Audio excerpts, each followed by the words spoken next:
watching NDTV 24/7.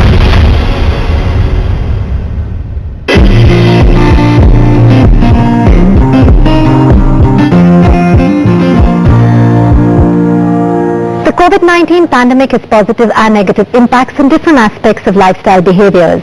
Negative lifestyle behaviors are associated with an increased risk of adverse outcomes from COVID-19. While dealing with COVID, we overlooked the fact that people's lifestyles were severely disrupted. Many people have become physically inactive and developed irregular eating patterns, which leads to unhealthier lifestyles and aggravation of lifestyle-related diseases.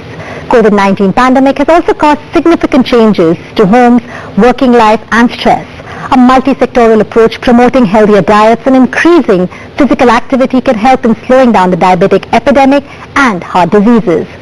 These diabetes myths and facts will impact and help a large number of people to prevent or control metabolic disorders. Today we have with us experts to share with you advice on leading a healthy life. Joining us today on the show, Dr. Sumanta Chatterjee, MBBS Honours Gold Medalist, MD Medicine Gold Medalist, DM Cardiology, FSCAI, AFESC Consultant, Interventional Cardiologist, AMRI Hospital, Kolkata. Dr. Chatterjee, COVID-19 causes viral pneumonia with additional extrapulmonary manifestations and complications. What are the intermediate and long-term consequences of COVID-19 infection on the cardiovascular system? COVID-19 infection mainly producing viral pneumonia in a respiratory system and definitely produces a few complications or consequences in cardiovascular system. What are those systems? What are those complications?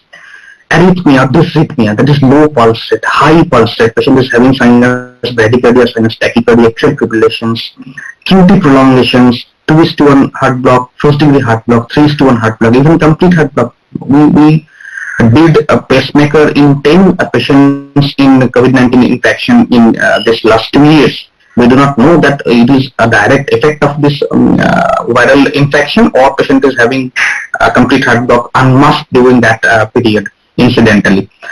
And blood pressure fluctuation, blood sugar fluctuations, these are happening rampantly. Many times patient is having hypotension or we have to add medicines or antihypertensive medicines to bridge the gaps, and some coagulation malformation. What are those? Deep vein thrombosis in our legs and acute lung attack, that is acute pulmonary embolism. These are devastating consequences of COVID-19 infection. These are all immediate or intermediate consequences and complications in cardiovascular system. It will be premature to comment about the long-lasting effect of COVID-19 infection in cardiovascular system. We need a couple of years to see what are the long-lasting effects. Dr. Chatterjee, what are some of the signs in the young population that one should look out for to know in case there is a problem with the heart and may need to visit a doctor immediately? Because now we very often see that the youngsters are getting heart attacks. Yeah, this is a very pertinent, important question that in a couple of years, last couple of years, we heard news that this youngster, a sports person, actor, having a good physique, died due to heart attack or sudden cardiac arrest, sudden cardiac death. So the youngsters around 35 years of age, 40, 45, 50 years of age should be very cautious, and we should know what are the cardinal symptoms of heart diseases. What are those? Heart, chest pain. This pain may be excruciating, this pain may be mild variety of pain, that is central chest pain going to left arm or right arm in the jaw, especially when you are exerting, walking, talking, or running, along with sweating. This is extremely important. If you are having this kind of symptom, definitely go to a doctor. Next, respiratory distress. If weeks back I don't have any kind of respiratory distress, but now if I go up to 2 flights of stairs, I am panting, palpitation, pedal swelling, and syncope, that is blackout, sudden loss of consciousness. So if these we are experiencing even a single time, do not waste your time, go to your doctor, get thoroughly checked up and get yourself diagnosed. What is happening out in your body system, especially cardiovascular system, because we know that it may not give time. These cardiovascular system events, you have to be very cautious from your early age. Thank you so much. That was a very important point that you've put out there on that. Dr. Chatterjee, how can you define elective surgery in the field of cardiology? Are all heart surgeries essential, and on an emergency basis, or in a few cases we can wait till the pandemic condition improves? What do you suggest? This is also a very important question. So, in cardiovascular surgeries are not exceptions. It has two spectrums, that is elective, planned, non-emergency surgery, and some urgent surgery. But it depends on the indication of surgery, what the disease is. So, cardiovascular surgery means two things. One is done in cath lab, that is you can call intervention, cardiac intervention, that is pacemaker, angioplasty, some device closure, and open heart surgery, that is CABG, cardiac bypass surgery, valve surgery, heart hole surgery, pediatric surgery, the ASD, VSD, PDA closure. So if the patient is having heart attack, that means you have to go right now to make him survive, number one, and to give him a heart failure free life in future. If this is the goal, definitely this is an urgent surgery. Nothing can wait here.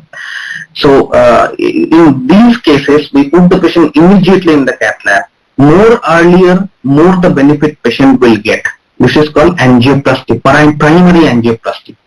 Second is pacemaker implantation. If the patient is presenting with 2:1 or 3:1 heart block, that is complete heart block, we put a temporary pacemaker and put the patient in cath lab to do a permanent pacemaker. So these things cannot wait. Apart from this, if your surgery is like you are having a triple vessel disease and you should go for a bypass surgery, or you are having an aortic valve or mitral valve disease, you should go for a valve surgery. This can wait. Definitely it's a planned one. This can wait. Dr. Chatterjee, lockdown has disrupted the routine of people. People have missed routine blood tests and other health-related tests. Can you please advise patients which tests should people do regularly to keep a check on their heart health? These can be categorized into spectrum. One is patient is already diagnosed to have cardiovascular disease. That means patient is having bypass surgery, patient is having angioplasty, patient is having heart failure, any heart valve surgery, even stroke. This is one spectrum. Another is patient is not having any cardiac ailments. Patient is not having even a risk factor for cardiac disease like hypertension, diabetes, smoking, obesity. So in these two categories, the tests are more or less same, but the frequency or interval with which you should have these tests may differ. If you have heart disease, definitely you should do these tests regularly at the interval of 3 months or 4 months or 6 months and visit your doctors. If you don't have these risk factors, after you cross 40 years of landmark, do regular health checkup once in a year and get checked up by your doctor. What are the tests? ECG, simple ECG, echocardiography, one complete blood count, urea creatinine, that is renal status, thyroid, cholesterol, lipid profile. So these are, and sugar test, fasting and HbA1c. So these tests, this is the basic primary test by which we can pick up whether you are suffering from any risk factors for cardiac disease, or we can diagnose you are having any cardiac disease. So these are the tests. Yearly, if you don't have any symptoms, or every 3 months or 6 months you have cardiac disease, and your doctor of course will decide. Thank you so much, doctors, for all your credible information which you've put out here, and I'm sure that our viewers have definitely got some insights from here. Thank you so much once again.